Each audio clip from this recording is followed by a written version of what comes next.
दोस्तों, पोस्टमार्टम के बारे में काफी कुछ लिखा और कहा जा चुका है। फिल्मों से लेकर क्राइम पेट्रोल और सीआईडी जैसे थ्रिलर टीवी शोज में इसका जिक्र तो लगभग आ ही जाता है। पर क्या आपने कभी सोचा है कि असल में पोस्टमार्टम कैसे किया जाता है? अगर आप भी जानना चाहते हैं तो पूरे वीडियो को लास्ट तक देखिए, क्योंकि आज हम पोस्टमार्टम की पूरी प्रक्रिया को समझाने वाले हैं।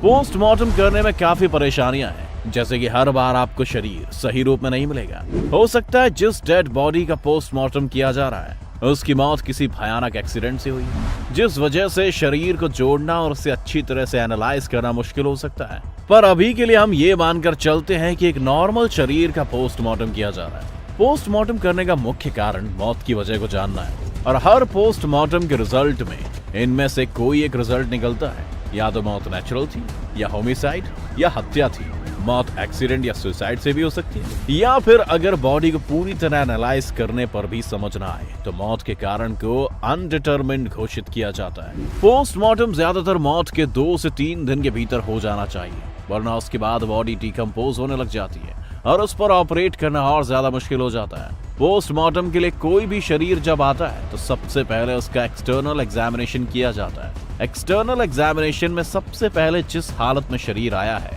उसी हालत में शरीर की तस्वीरें खींची जाती हैं, ताकि बाद में शुरुआती घावों का रिकॉर्ड रखा जा सके। इसके साथ ही शरीर पर बने सभी टैटूज और मार्क्स को भी रिपोर्ट में लिखा जाता है। इसके बाद ब्लड और नाखूनों के सैंपल लिए जाते हैं और उन्हें जांच के लिए आगे भेज दिया जाता है। ब्लड के साथ साथ आपकी आंखों के लिक्विड को भी जांच के लिए भेजा जाता है। इन दोनों ही चीजों से आपके शरीर में अल्कोहल लेवल और ड्रग्स होने का पता चल सकता है, जिससे जांच थोड़ी आसान हो जाती है। इसके साथ साथ आपकी सारी फिंगरप्रिंट्स को भी अलग से रिकॉर्ड करके रखा जाता है। अगर बॉडी ज्यादा डिकम्पोज हो गई और फिंगरप्रिंट्स लेना मुश्किल है तो एक डॉक्टर आपके हाथ से स्किन को इस तरह से निकाल देगा कि वो एक ग्लव की तरह पहनी जा सके, और उसके बाद वो उसे पहनकर आपके फिंगरप्रिंट्स ले लेगा।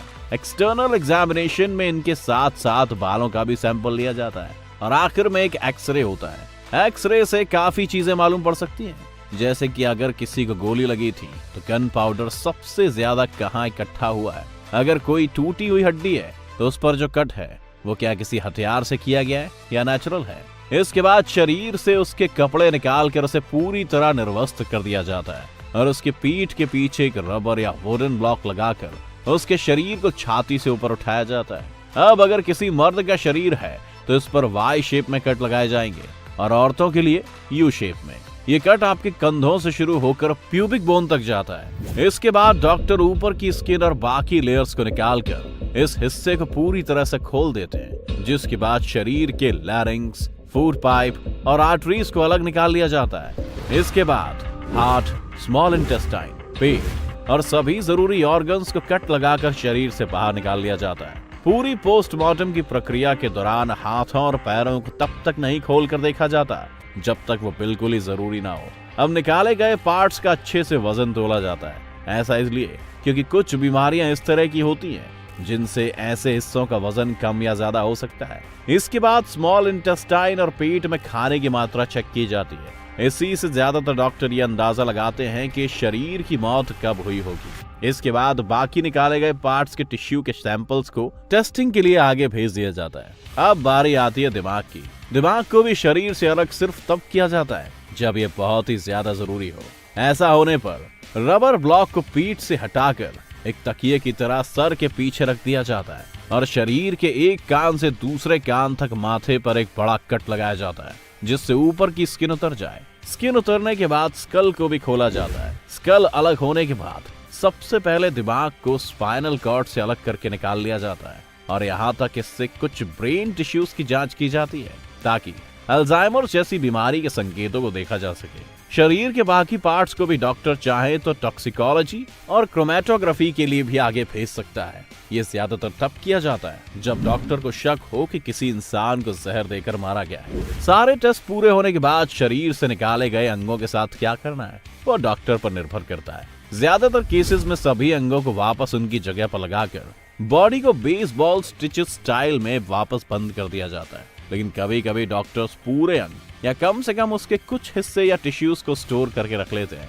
ऐसा तब किया जाता है जब मौत के पीछे के कारण स्पष्ट ना हो पाए या कोर्ट में कोई केस चल रहा हो ताकि बाद में इन पार्ट्स को सबूत के तौर पर इस्तेमाल किया जा सके। इन पार्ट्स को स्टोर करते हुए खराब होने से बचाने के लिए फॉर्मलिन नाम का एक स्पेशल प्रिजर्विंग लिक्विड में डुबा कर रखा जाता है। यूं तो पोस्टमार्टम एक मेडिकल साइंस में बेहतरीन टूल है मौत की वजह जानने के लिए, लेकिन हाल के कुछ सालों में देखा गया है कि भारत समेत दुनिया के कई देशों में ज्यादा से ज्यादा लोग अब शरीर का पोस्टमार्टम नहीं होने देते, जिसके दो मुख्य कारण हैं। पहला कारण बहुत ही स्वाभाविक है कि कभी कभी परिवार वाले नहीं चाहते कि मृत शरीर के साथ किसी भी तरह की छेड़छाड़ की जाए। साथ ही पोस्टमार्टम की वजह से आगे होने वाले संस्कारों में भी देर लगती है, और अगर किसी कोर्ट ने किसी शरीर के लिए पोस्टमार्टम का ऑर्डर नहीं दिया है तो परिवार के लोग ऐसी घड़ी में ये डिले और पोस्टमार्टम का अलग से खर्चा नहीं चाहते, जिस कारण पोस्टमार्टम दुनिया भर में अब कम पॉपुलर होता जा रहा है। इसकी दूसरी वजह है मेडिकल फ्रेटर्निटी के कुछ एक्सपर्ट्स ये मानते हैं कि पोस्टमार्टम अब एक पुराना प्रोसीजर हो चुका है,